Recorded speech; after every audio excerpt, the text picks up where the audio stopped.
அன்பர்களே வணக்கம். நாம் இன்னைக்கு வீடியோ தொகுப்பில் எதை பற்றி நம்ம பார்க்க போகிறோம் அப்படின்னு வச்சுக்கோங்க. அதாவது ஒருவர் மேலே மாந்திரீக விஷயத்தை, அதாவது அஷ்டகர்மம் சொல்லக்கூடிய வசியம், மோகனம், ஸ்தம்பனம், ஆகர்ஷணம், வித்வேஷனம், உச்சாடனம், மாரணம் அப்படின்னு சொல்லக்கூடிய அஷ்டகர்ம மாந்திரீக கலையை ஒருவர் மேலே நம்ம பிரயோகம் செஞ்சோம் அப்படின்னா அந்த நபர் மேலே அந்த மாந்திரீகம் எப்படி வேலை செய்யும் அப்படிங்கிறத பற்றி தான் இன்றைக்கி நம்ம வீடியோ தொகுப்பில் நம்ம முழுமையாக நம்ம பார்க்க போகிறோம்.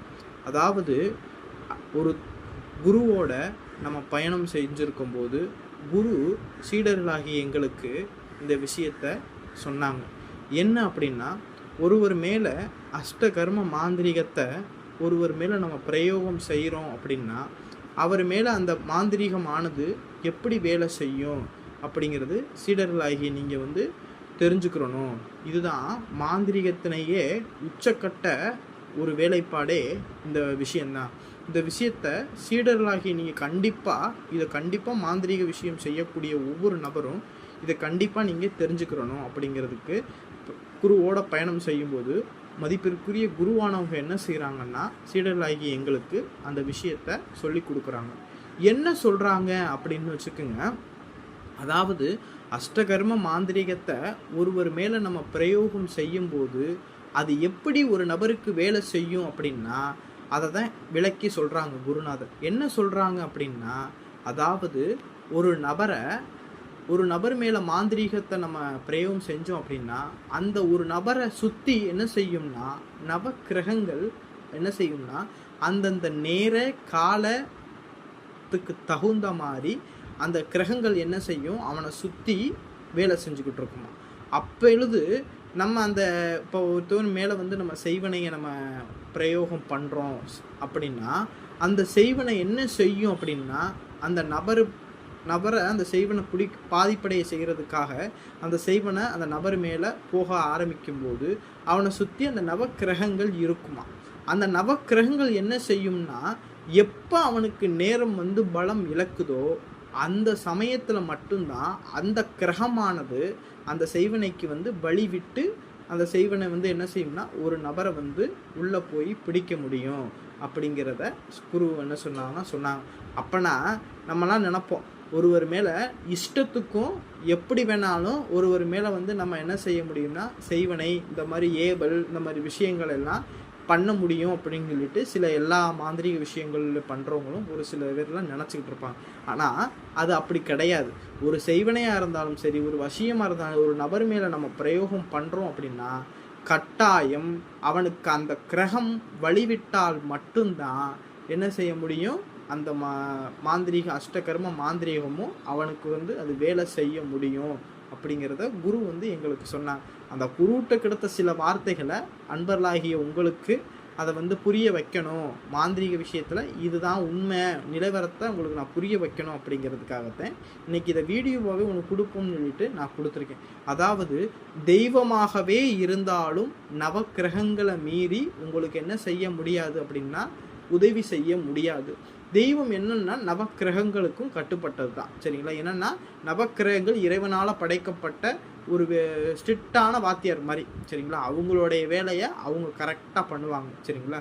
அதனால அந்த சமயத்தில் அதாவது ஒரு நபருக்கு யோகத்தையும் செல்வத்தையும் தரக்கூடிய நேரமாக இருந்துச்சு அப்படின்னா அந்த சமயத்தில் போய் அவனுடைய தொழிலை முடக்கிறதுக்கோ அவனுக்கு செய்வனை வைக்கிறதுக்கோ அந்த சமயத்தில் ஒரு நபருக்கு அந்த மாதிரி செய்வனை பிரயோகத்தை பண்ணணும் அப்படின்னா அந்த செய்வனையானது என்ன செய்யாது அப்படின்னா அவனை போய் அடையாது. சரி, அவனை போய் சேராது. ஏன்னா அந்த சமயத்தில் கிரகங்கள் அவனுக்கு யோகத்தையும் செல்வத்தையும் தரக்கூடிய நேரமாக இருக்குது. அதனால தான் அவனுக்கு அந்த செல்வத்திலையும் யோகத்திலையும் இருக்கக்கூடிய நேரமாக அது அமையுது. அந்த டயத்தில் நீ என்னதான் செய்வனை வச்சாலும் அவனுக்கு அது வேலை செய்யாது. ஆனால் நீ வச்ச செய்வனை என்ன செய்யும்னா அவன்கிட்ட நிற்கும், அவன் பக்கத்திலேயே நிற்கும். எப்போ அவனை உள்ளே போகும் அந்த செய்வனையானது, எப்போ அவனை உள்ளே போய் நுழைஞ்சு அவனை ஆட்கொள்ளும் அப்படின்னா அதாவது அவனுக்கு எப்போ நேரம் பலம் இழக்குதோ அந்த சமயத்தில் உள்ளே போய் என்ன செய்யும்னா அவனை உண்டு இல்லாமல் பண்ணி அவனை ஒன்றுமே இல்லாமல் ஆக்கிப்பான். சரிங்களா? இதுதான் மாந்திரீக விஷயத்தினோட அடிப்படை ரகசியமே இந்த விஷயம் தான். அதுபோல் தெய்வமும் என்ன செய்யும் அப்படின்னு வச்சுக்கோங்க, ஒரு நபரை காப்பாற்றணும் அப்படின்னா முதல் விஷயமா டைரெக்டாக வந்து உங்களை காப்பாற்ற முடியாது, சரிங்களா? உனக்கு ஒரு மரணம் ஏற்பட போகுது, விதினால் மரணம் ஏற்பட போகுது அப்படின்னா தெய்வம் என்ன செய்யும்னா டைரெக்டாக வந்து உனக்கு மரணம் ஏற்பட போகுது அப்படிங்கிறத வந்து சொல்லாது, சரிங்களா? முதல்ல வந்து கனவுகளில் வந்து என்ன செய்யும்னா அது கனவுகள்லையுமே மரணம் ஏற்படுற மாதிரிலாம் காட்டாது, வேறு மாதிரி ஏதாவது ஒரு சூழ்நிலையில் உனக்கு உணர்த்தி ஏன்னா டைரெக்டாக சொல்லக்கூடாது. ஏன்னா அதோடைய நவக்கிரகங்களுக்கு வந்து அதோடைய கட்டுப்பாட்டை மீறினதுக்கு தெய்வம் வந்து அந்த குற்றத்துக்கு ஆளாயிரும். அதனால் அதுவுமே என்ன செய்யும், தெய்வமே என்ன செய்யும், மறைமுகமாகத்தான் நம்மளுக்கு உணர்த்தும், சரிங்களா?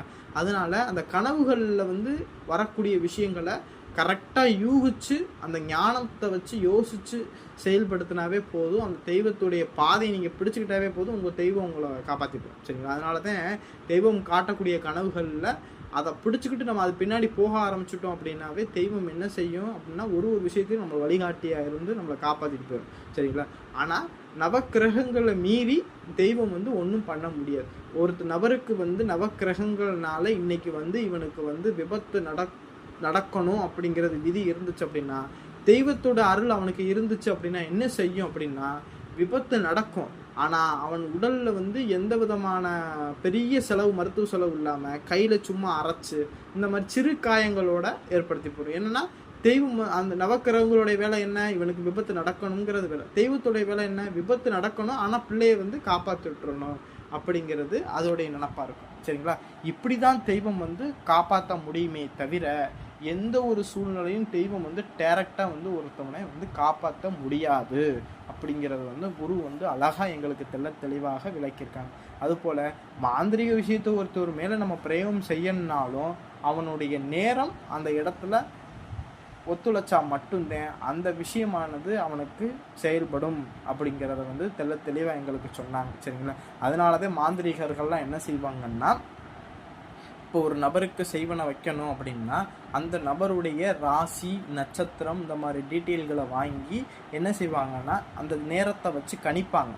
என்னைக்கு இவனுடைய நேரம் வந்து பலம் இழக்குது அப்படிங்கிறத பார்த்து அன்னைக்குன்னு அந்த மாந்திரீக விஷயத்தை அவன் மேலே பிரயோகம் செஞ்சோம் அப்படின்னா கண்டிப்பாக அந்த மாந்திரீக விஷயமானது என்ன செய்யும் அப்படின்னா அவனுக்கு பலிக்கும் அப்படிங்கிறத சொல்லுவாங்க. அதனால தான் எடுத்தோம் கவுத்தோம் அப்படிங்கிறனால ஒருத்தவர் மேலே நம்ம மாந்திரீக விஷயத்தை பிரயோகம் செஞ்சிட முடியாது அப்படிங்கிறத நினைவு வைக்கிறதுக்கு தான் உங்களுக்கு இந்த வீடியோ பதிவாக இன்றைக்கி எடுத்து கொடுத்தேன். இந்த வீடியோ உங்களுக்கு பிடிச்சிருந்துச்சு அப்படின்னா லைக் பண்ணுங்கள், இந்த சேனலை வந்து சப்ஸ்கிரைப் பண்ணுங்கள். நன்றி, வணக்கம்.